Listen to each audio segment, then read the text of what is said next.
Good morning बच्चों। Class 10वीं में विज्ञान की क्लास में आप सबका स्वागत है। और बच्चों अभी धीरे धीरे देखो अक्टूबर आ रहा है, दिवाली भी नज़दीक आ रही है, लेकिन अगले महीने हो सकता है आपके एग्ज़ाम हो। मैं कुछ कह नहीं सकती, लेकिन अब तक हम मुद्दे पे आ जाए। हमने 10 लेसन सीख चुके हैं, ठीक है। सितंबर तक के 9 लेसन और अक्टूबर में 2 लेसन हैं, 11वां और चौथा।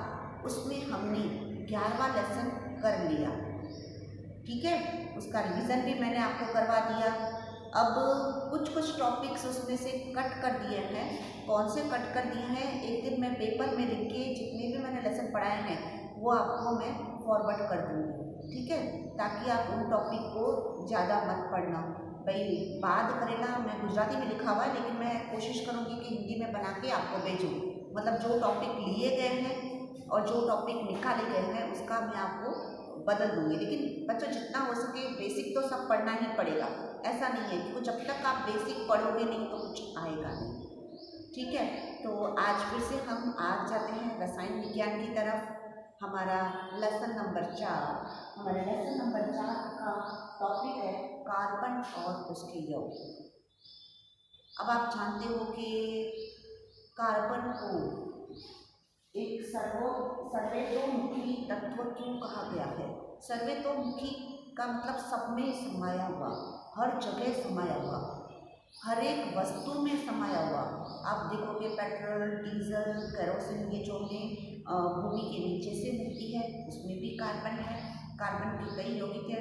हमारा शरीर खुद कार्बन का बना हुआ है, जो हम जब मर खप जाते हैं तो काला धुआं बन जाते हैं, राख बन जाते हैं।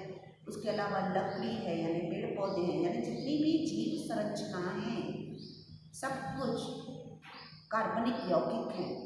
कार्बोहाइड्रेट है, हाइड्रोकार्बन है, सब किसके बने हुए हैं, कार्बन के। इसलिए कार्बन को सर्वतोमुखी कहा गया है।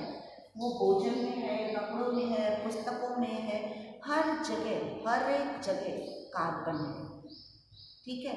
तो कार्बन एक सर्वतोमुखी तत्व है जो सभी जीवों और हमारे उपयोग में आने वाली हर एक वस्तु में हर जगह है, हर जगह समाया हुआ है। तो इसलिए इसको सर्वतोमुखी तत्व कहा गया है। आज हम पूरा जो ये लेसन है ये कार्बन के यौगिकों के बारे में पढ़ेंगे, सहसंयोजक बंधन के बारे में पढ़ेंगे और कार्बनिक रचना के बारे में पढ़ेंगे। कार्बन की क्या रचना है, कार्बन का गुणधर्म क्या है उसके बारे में पढ़ेंगे। और कार्बन के कौन से अपरूप हैं, इन कैसे रूप है। दिखने में तो एक है पर उसके रूप अनेक हैं। जैसे मैंने बताया था, प्रकाश का सफ़ेद रंग तो एक दिखता है, लेकिन अंदर ही अंदर कितने और रंग समाये हुए हैं, 7 रंग। तो यहाँ पर भी हम कार्बन के अपरूप पढ़ेंगे, कार्बन के यौगिकों के बारे में पढ़ेंगे, सहसंयोजक बंधन के बारे में पढ़ेंगे, ठीक है। तो कोई भी चीज़ हम पढ़ते हैं तो उसका आधार पहले पढ़ चुके होते हैं उस पर होता है, ठीक है। अब मैं इसको कनेक्ट करती हूँ। तो कार्बन के गुणधर्म में उसका मेन गुणधर्म जो पहला गुणधर्म है तो कार्बन के यौगिक की। अब आपको जानते हो यौगिक का मतलब क्या है, ये आपको मैंने बताया था। जैसे 2 या 2 से अधिक तत्व आपस में मिलते हैं तो नई चीज़ का निर्माण करते हैं, उसे हम कहते हैं यौगिक। जैसे पानी H2O, वो क्या है, एक तरह से यौगिक, पर मिश्रण भी सेम है। पर यौगिक में क्या होती है कि जो मात्रा हम लेते हैं वो निश्चित होती है, ठीक है। तो कार्बन और कार्बन के यौगिक यानी hydrocarbon, methane, ethane, propane, butane, ये अभी आप इस लेसन में पढ़ोगे। ये कार्बन के यौगिक है। कार्बन का यौगिक का मतलब कार्बन अन्य तत्वों के साथ जुड़ता है और नए चीज़ का निर्माण करता है, उसे हम कहते हैं। तो कार्बन के यौगिक की विशाल संख्या का आधार चतुसंयोजकता और श्रृंखलन प्रकृति है। आखिर कार्बन ही इतने सारे यौगिक क्यों बना रहे हैं, हर जगह कार्बन क्यों आ रहा है, क्यों, क्योंकि उसकी क्या है, एक उसकी ये है कि इसके पास संयोजकता है, वो चतुसंयोजकता। अब चतुसंयोजकता का मैं आगे बताती हूँ, मैं आपको फिर ड्रॉ करके भी बताती हूँ। यानी उसकी संयोजकता 4 है, यानी उसकी बाहरी कक्षा में कितने इलेक्ट्रॉन हैं, 4 इलेक्ट्रॉन हैं। और श्रृंखलन श्रृंखलन का मतलब जोड़े रखना, मतलब कैटिनेशन का प्रॉपर्टी अभी वो कैसी होती है वो आपको मैं बताती हूँ। पहले है चतुस्संयोजकता। क्योंकि एक कार्बन परमाणु को उत्कृष्ट गैस की तरह इलेक्ट्रॉन विन्यास प्राप्त करने के लिए 4 इलेक्ट्रॉन की आवश्यकता होती है। अब आप ये सब बेसिक पहले ही पढ़ चुके हो 9वीं में। अब आप जानते हो कि जिसकी परमाणु कक्षा में 1 इलेक्ट्रॉन होता है, 2 इलेक्ट्रॉन होता है, तो वो क्या करते हैं वो सब आपको मैंने बताया है। और सारे इलेक्ट्रॉन एक ही कक्षा में नहीं होते। ऐसे कितनी कक्षाएं बनी होती हैं? 4 कक्षाएं। देखो ऐसे कितनी कक्षाएं बनी होती हैं? 1 2 3, ये 4 कक्षाएं। ये बीच में क्या होता है? न्यूक्लियस होता है। इसमें क्या होता है? प्रोटॉन और न्यूट्रॉन होता है। और चारों तरफ क्या गति करता रहता है? इलेक्ट्रॉन। तो पहली कक्षा को हम क्या कहते हैं कि एफ, ये एन, और ये चौथी कक्षा को कहते हैं एन कक्षा। ठीक है। तो अभी हमको कार्बन की परमाणु क्रमांक, अब परमाणु क्रमांक का मतलब क्या? तो परमाणु क्रमांक का मतलब होता है प्रोटॉन की संख्या। तो कार्बन के परमाणु की संख्या है 6। कितनी है बच्चों? 6। तो हमेशा रूल के हिसाब से पहली कक्षा में कितने होते हैं? 2। बाकी कितने बचे? 4। ठीक है। अब इसको नोबल गैस प्राप्त करना है, यानी उत्कृष्ट गैस की रचना यानी अष्टक पूरा करने के लिए कितने इलेक्ट्रॉन लेने पड़ेंगे? 4 इलेक्ट्रॉन लेने पड़ेंगे या तो 4 इलेक्ट्रॉन देने पड़ेंगे। आपको मैंने बताया था, जैसे फिर से माइंड को रिवाइज करो, जैसे सोडियम। ठीक है। सोडियम का परमाणु क्रमांक कितना है बच्चों? 11। तो चलो इलेक्ट्रॉनिक रचना बनाए। तो पहली कक्षा में 2, ठीक है, और दूसरी कक्षा में कितने समाकार हैं इलेक्ट्रॉन? 8। तो 2 और 8 कितने हो गए? 10। लेकिन कितना बचा? बाकी 11 प्राप्त करने के लिए 1 बचा। तो अष्टक पूरा होने के बाद इसके पास कितने इलेक्ट्रॉन ज्यादा है? 1। तो जिसकी बाहरी कक्षा में 1, 2 या 3 इलेक्ट्रॉन होते हैं वो देते हैं, पर जिसकी बाहरी कक्षा में 5, 6 या 7 होते हैं, अभी वो उसका भी एग्जाम्पल ले लेते हैं। देखो 7, जैसे हम लेते हैं, इसको ले लेंगे, चलो ऑक्सीजन को ले लेंगे। ठीक है। ऑक्सीजन का कितना है? 8। तो पहली उसका होता है पहली कक्षा में 2, दूसरे में 6। ठीक है। तो जिसकी बाहरी कक्षा में, देखो ऑक्सीजन की बाहरी कक्षा में कितनी है? 6। तो उसको अष्टक पूरा करने के लिए कितने इलेक्ट्रॉन लेने की आवश्यकता पड़ेगी? 2। तो अब आप समझ गए। तो जिसकी बाहरी कक्षा में 1, 2 या 3 होते हैं वो देते हैं, वो दान दे देते हैं, एक्स्ट्रा होते हैं उनके पास। लेकिन 6 वाले को क्या करना है? इधर अष्टक को कंप्लीट करना है, पूरा करना है। तो अष्टक को पूरा करने के लिए उसको कितने इलेक्ट्रॉन की आवश्यकता होगी? 2 इलेक्ट्रॉन की। तो अष्टक पूरा हो जाएगा। ठीक है।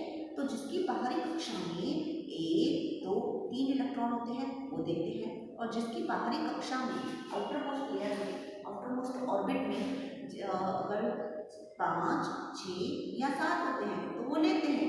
5 वाले कितने लेंगे? 3, 6 वाले 2, 7 वाले 1। इस तरह से वो उत्कृष्ट गैस के नजदीक पहुंच जाते हैं। पर व्हाट अबाउट कार्बन? कार्बन के लिए क्या होगा? कार्बन की बाहरी कक्षा में बच्चों कितने इलेक्ट्रॉन है? 4। या तो वो 4 दे दे या तो वो 4 ले ले। तो इसलिए उसकी संयोजकता चतुर संयोजकता है। ठीक है। तो फिर से देखो पढ़ रही हूँ। एक कार्बन परमाणु को, यानी कार्बन का कितना परमाणु क्रमांक है? 6 यानी 2 और 4, उत्कृष्ट गैस की तरह इलेक्ट्रॉन विन्यास, यानी अगर 4 में से 8 करना है, 2 और 8 प्राप्त करने के लिए 4 इलेक्ट्रॉन की आवश्यकता होती है। या तो वो दे दे या तो वो ले ले। ठीक है। लेकिन देने या लेने में एनर्जी बहुत जाती है। अगर देता है तो भी एनर्जी जाती है, लेता है तो भी बहुत एनर्जी देनी पड़ती है, ऊर्जा देनी पड़ती है। तो इसकी संयोजकता क्या होती है? 4 टेट्रावैलेंसी कहते हैं, चतुर संयोजकता, टेट्रावैलेंसी। ये सिर्फ कार्बन के पास है। ठीक है। तो टेट्रा यानी 4, यानी 4 वैलेंट यानी 4 वैलेंसी। ठीक है। अब देखो टेट्रावैलेंसी का मतलब वो एक कार्बन अन्य 4 कार्बन को या अन्य तत्वों को अपने साथ मिलाकर क्या बनाता है? यौगिक बनाता है। बच्चों क्या बनाता है? यौगिक बनाता है। देखो चार संयोजकता है। एक कार्बन के पास कितनी संयोजकता है? 4। और ये अन्य तत्वों के साथ आबंधन करके बड़ी संख्या में यौगिक बनाते हैं। अब देखो आप कहोगे यौगिक, बार बार बस ये कह रही है यौगिक यौगिक। अब जैसे मेरे पास एक सिंपल सा उदाहरण आपके घर में ले लेती हूँ, जो मिश्रण का उदाहरण है, ताकि आप इस यौगिक का मीनिंग समझ जाओगे। अब जैसे मैं कहूँगी कि दूध एक अच्छा सा यौगिक है। क्यों? क्योंकि दूध से कई चीज़ें बन रही हैं। दूध को चाय में मिला दो तो चाय बन गई, दूध को कॉफ़ी में मिला दो तो कॉफ़ी बन गई, दूध के साथ मिठाइयाँ बना दो, दूध के साथ पनीर बना दो, रसगुल्ले बना दो। तो एक ही चीज़ कितनी चीज़ें बना रही है। तो यहाँ पर भी कार्बन अन्य तत्वों के साथ जुड़ता है और बहुत सारे यौगिक बनाता है। लेकिन कार्बन अन्य कार्बन के साथ भी जुड़ता है, सिर्फ खाली और तत्वों के साथ नहीं। जैसे हाइड्रोकार्बन, अब देखो हाइड्रोकार्बन में क्या होता है, वो हाइड्रोजन के साथ जुड़ता है। कार्बन किसके साथ जुड़ेगा? हाइड्रोजन के साथ जुड़ेगा। जैसे methane, CH4, methane, ethane, propane, butane, ये सब आप पढ़ोगे, इसी लेसन में पढ़ोगे। अभी इसके बाद आ रही है इसकी श्रृंखलन प्रकृति। वही बात है कि कार्बन में ही कार्बन के अन्य परमाणु के साथ आबंधन बनाने की क्षमता होती है। यानी कार्बन के साथ ही जुड़कर बहुत सारे यौगिक बनाता है, बहुत सारी श्रृंखला बनाता है। तो कार्बन के ही अन्य परमाणु के साथ आबंधन बनाने की क्षमता होती है और बड़ी संख्या में अणु बनते हैं। अब आप कहोगे अणु, देखो ये एक अकेला है तो परमाणु कहलाता है, पर ये सब परमाणु मिल जाते हैं, सब मिलकर क्या बनते हैं? अणु। ठीक है, तो ऐसे ही कार्बन भी अन्य कार्बनों के साथ मिलकर बहुत सारी लंबी श्रृंखला बनाता है और कार्बन परमाणु में से कार्बन अणु बन जाता है। और इस गुण को हम कहते हैं श्रृंखलन, इंग्लिश में कहते हैं कैटेनेशन। ये कैटेनेशन की प्रॉपर्टी सिर्फ कार्बन के पास है। तो हम समझते हैं कि कार्बन का परमाणु क्रमांक बच्चों कितना है? 6। परमाणु क्रमांक का मतलब क्या होता है? प्रोटॉन की संख्या। प्रोटॉन की संख्या 6 है। तो जितनी प्रोटॉन की संख्या होती है तो बच्चों उतनी ही किसकी संख्या होती है? इलेक्ट्रॉन की।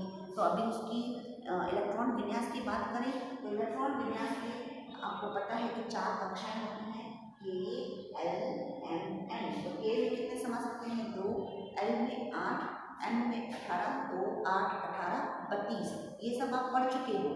ठीक है, तो उसकी संयोजकता कितनी है? 4। क्योंकि वो न लेता है न देता है। क्यों? लेने और देने में एनर्जी बहुत चली जाती है। ठीक है, तो हम कह सकते हैं कि भाई आपको कोई पूछे कि कार्बन की संयोजकता कितनी है, तो आप कहोगे कार्बन की संयोजकता 4 है। तो आप कहोगे अगर ये न दे रहा है न ले रहा है तो करता क्या है? अगर ये कह रहे हो एक तरह से कार्बन कार्बन के साथ जुड़ता है तो कौन सा बंधन है? तो वो बंधन है सहसंयोजक बंधन, जो अभी मैं थोड़ी देर के बाद आपको पढ़वाती हूँ। तो बच्चों ये वाला बार बार एग्जाम में पूछा जाता है कि कार्बन के गुणधर्म बताओ। तो कार्बन के 2 गुणधर्म इधर, कार्बन के मुख्य 2 गुणधर्म है, एक उसकी चतुसंयोजकता और दूसरी इसकी श्रृंखलन प्रकृति। ठीक है, तो बच्चों अब जितना भी पढ़ाती हूँ उतना रोज पढ़ते जाओ और बाकी जो जिस लेसन में आएगा एक दिन मैं आपको भेज दूँगी। ठीक है, अपना ध्यान रखो। Bye bye, take care.